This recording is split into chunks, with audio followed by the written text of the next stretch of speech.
I had a conversation about this whole Diddy trial today, which I wasn't following on my channel. I wasn't following it. However, I talked to Brother Walter, the young man who is aspiring to be a pastor. He asked me, "Are you going to do a video on that?" And I told him I don't have any intentions on covering it. And he said, I think it would be a good idea considering you had also covered, you had covered the Risen Phoenix situation with the young lady who stabbed her manager to death. And so I thought about it, and he said, and considering your last video, you were dealing with the inner demon, the good and evil in all of us, and coming to understand it. He said, so maybe you should just consider it. And so after I got in today, as I was driving home, I did consider it, and he was absolutely correct. Because considering all of the things that Mr. Combs has done in his life, it's really not that much of a distinction between what a whole lot of us either do or think of doing. Now, of course, a whole lot of people are not going to agree with that, but we're still dealing with the demonic forces that are within all of us, and some of us choose to execute those, and some of us choose to not execute those. And it just so happens that Mr. Combs felt as though that it was okay for him to execute his demonic side simply because of his wealth and his so-called power. You know, a lot of people were saying, well, you know, he was a powerful man. And to me, considering the actions of Diddy Combs, he was a very weak man, morally. I mean, there's a whole lot of people who have accumulated a whole lot of wealth, you know, financially, but they're bankrupt morally. And that was Mr. Combs' issue. Now, as far as the time that he's currently serving right now, and considering him having children, and considering the short time that he has in prison, I look at this as an opportunity for him to go through a time of redemption. You know, it's easy for a person to say that I've changed, you know, when they're under, you might as well say, duress, or when they're scared and humiliated and everything, you know. But actually, what I've learned in life, while you're going through the trial of redemption, that is just a period of shaping and molding you to where after that a period of redemption is completed, and you go from there, the results of that particular time is going to reveal if you've been redeemed or not. So during this time, this is a time to where he's going to have to face himself. You know, of course, apologizing to all of the people who he hurt and all of that. Maybe that's just a desperational plea in order to sway the judge to set him free, which is not a form of redemption. You know, he said, I've been on drugs for 24 years, and now that he was incarcerated, the drugs are out of the system, and now he's, a lot of people say he's back to being himself. No, he's not back to being himself. He's in a state of desperation, humiliation, and other matters, which has put him in the position to where he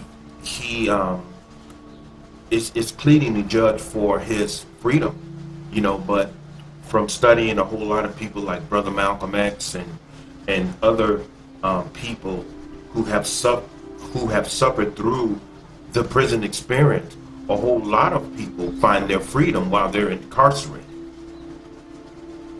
And the only way that you can determine if they found their freedom in the midst of being incarcerated is their actions after they are freed from being incarcerated.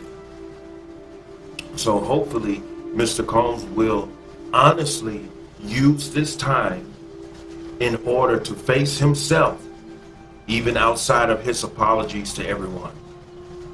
His apologies to everyone is good, and that helps a whole lot of people heal.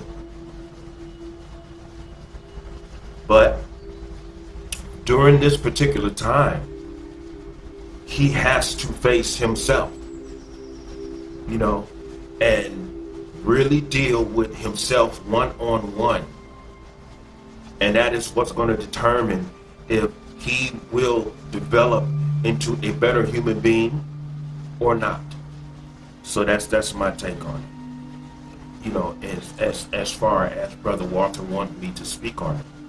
But all at the same time, we live day by day dealing with ourselves.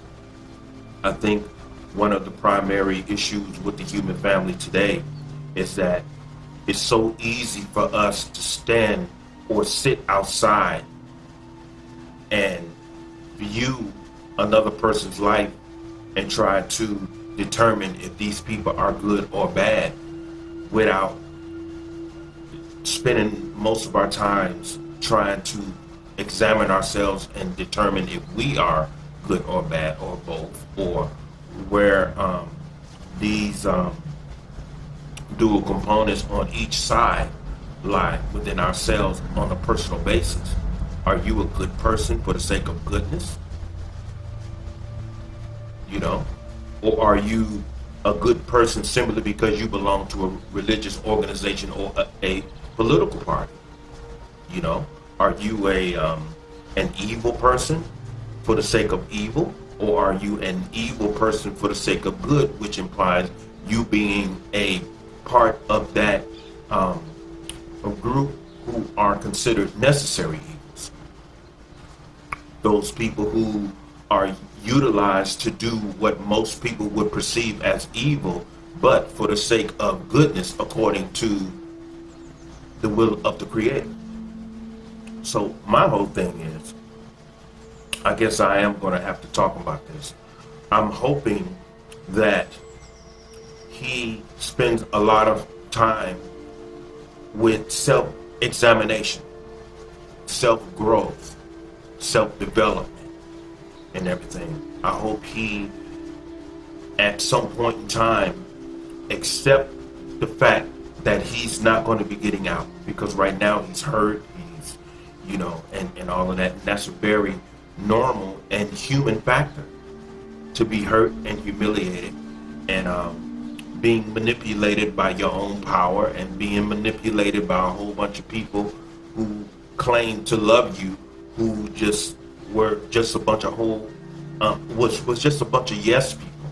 However, when you're in this dark place of where you're being forced to deal with your the evils that you've done, you look up and no one's speaking out for you, no one's showing up for you, and all of that. So these type of experiences are very revealing,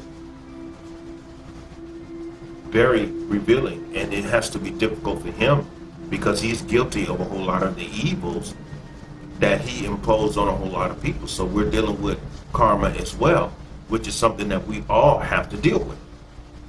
We all have to deal with it. So one of the reasons why I didn't intend on speaking on this is because I deal with a whole lot of inner demons myself on a regular basis. So I'm always self-examining myself. My whole thing is, if I'm going to speak in terms of this whole Diddy Combs case, I wish him well while he is locked up, and I hope that he takes the honest time to self-examine himself and be honest with himself, that he may become a better human being than he was before. Because that's the only way that when he is free he's going to be a better father to his children and a better human being to a whole lot of people who perceived him as a crook in the music industry, and a whole lot of people who perceived him as an endangerment to the degree that he sparked fear in a whole lot of people, while he was just a regular um,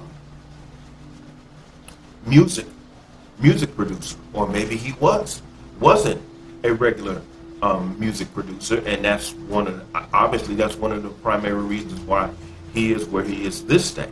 However, everyone deserves a chance for redemption. Everyone deserves it. So, with that being said, I guess I'm just going to end this right here, and my heart goes out to his children, and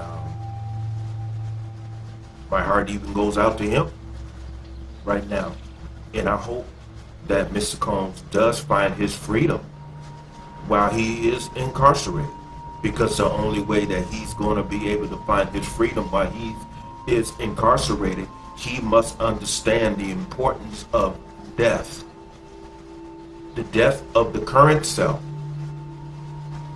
that he may be born again into the spirit and become a better human being, so that when it's time for those doors to open for him, he walks out of prison and he will be a better human being and a more productive human being, because he does have the resources to where he can make a very good impact on the world.